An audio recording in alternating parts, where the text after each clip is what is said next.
जय जय श्री राम। आया आया हिंदू सम्मेलन है आया, मंडल और बस्तियों में आयोजन जमाया, तन मन धन अपना सबने है लगाया, आयोजन समिति ने निमंत्रण भिजवाया।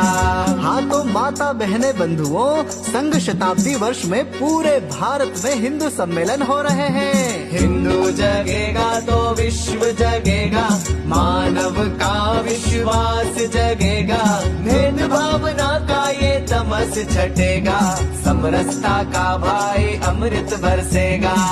तो संपूर्ण हिंदू समाज से निवेदन है कि अपने मंडल और बस्ती में होने वाले हिंदू सम्मेलन में अवश्य पधारे। दिनांक, स्थान और समय ऊपर दिए गए पोस्टर में अंकित है।